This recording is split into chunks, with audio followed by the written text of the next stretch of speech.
बच गया बच गया बच गया, बचत हो गई।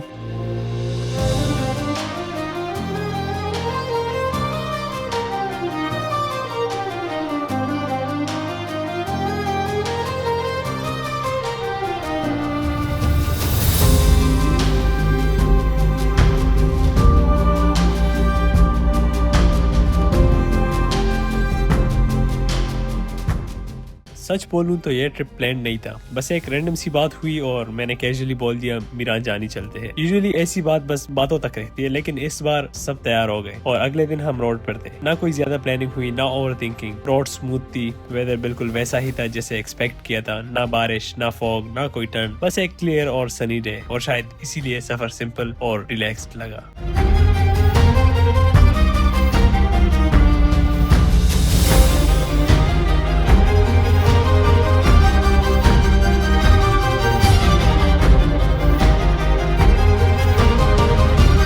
स्टार्ट में सब फ्रेश थे, एनर्जी हाई थी, 2.5 घंटे का अपहिल था और ऑनेस्टली स्टार्ट में लगा बहुत ही इजी होगा। हमने बहुत ही लाइट ले लिया था। जैकेट्स पहनी हुई थी, लेकिन थोड़ी सी हाइक के बाद ही उतारनी पड़ गई क्योंकि काफी गर्मी लग गई थी। टन फील ही नहीं हो रही थी, या शायद हाइक की वजह से बॉडी वार्म हो गई थी। ट्रेल पे स्नो भी थी और हर स्टेप पर क्रंच वाला साउंड आ रहा था। सब कुछ काम था बिल्कुल।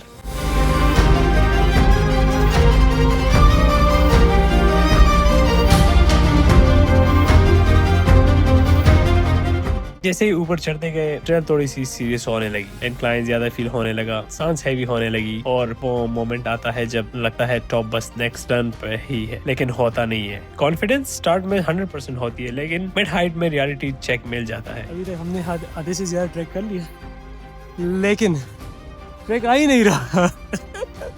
और हम सब कसम से इट्स जस्ट 5 किलोमीटर एंड 5 ये भी नहीं हुए, 4 किलोमीटर हुए। और पहले लगता था मेंटल हेल्थ के लगे पड़े हैं, लेकिन अब तो फिजिकल हेल्थ जिम शिम भी काम नहीं आ रहा यार यहाँ पे।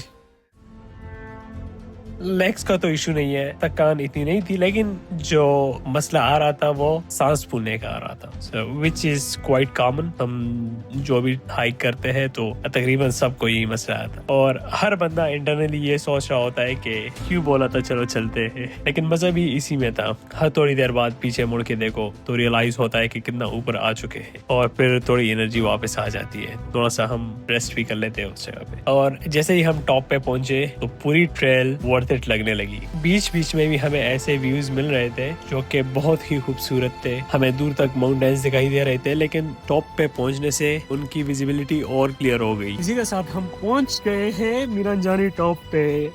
आपको वो दिखेगा वहाँ पे एमपी का झंडा। जिससे आपको पता चल जाएगा कि इट्स मीरांजानी टॉप। एंड यहाँ से वो कश्मीर का जो पहाड़ी सिलसिला है और जीबी का, उसके नारायण एंड कागान वैली है स्पेशली, तो उसके व्यूज़ यहाँ से बहुत मज़े के आते हैं।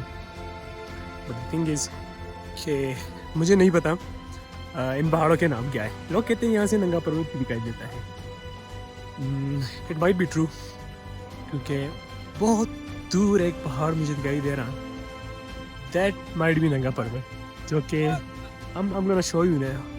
मैंने इसके लिए ऑफलाइन मैप्स भी डाउनलोड किए थे कि मैं इसको लोकेट करूँगा कि वाकई में दिखता है या नहीं, क्योंकि these ones are very close, बहुत इजीली दिखाई दे रहे हैं, तो ये नहीं हो सकते। एक वहाँ पे दिखाई दे रहा है पहाड़ जो कि काफ़ी दूर है, तो I think that one could be नंगा पर्वत। बट आप बताइएगा इफ इट्स ट्रू और नॉट, वी कैन सी नंगा पर्वत फ्रॉम हियर या नहीं।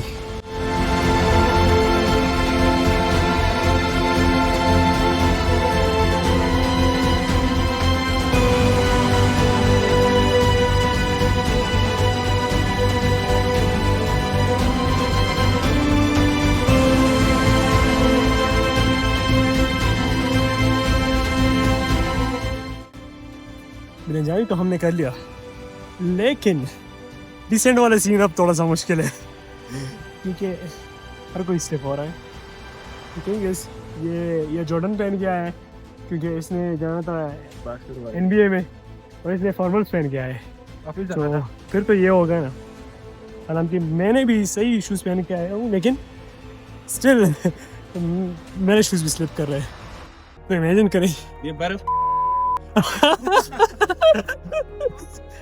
इन्होंने बर्फ में आना था, लेकिन अभी कह रहे हैं कि बर्फ। ये दगाबाजी देखे इनकी भाई साहब।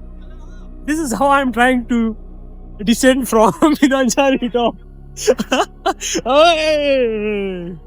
बच गया बचत हो गई। जूतों में पानी किया हुआ है, तो वो जो बर्फ किया हुआ है वो पानी बन गया, एंड उसकी वजह से हमारी बाकी कोई इशू नहीं रहा। फाइनली हम पहुंच गए हैं जहाँ से हमने ट्रैक स्टार्ट किया था वहाँ पे, और वापसी पे हमें लगे तकरीबन 1.5 घंटा लगा है ना। हाँ, यहाँ से हाइक करते हुए जब हम जा रहे थे तो हमें लगे 2.5 घंटे, और अभी वापसी पे लगा 1.5 घंटा। सो शॉर्टकट ले ले कहीं पे स्लाइड होते हुए आ रहे थे, तो कहीं पे क्या कर रहे थे, कहीं पे क्या, लेकिन हम जल्दी पहुंच गए एटलीस्ट। सो या अल्हम्दुलिल्लाह वी आर हियर।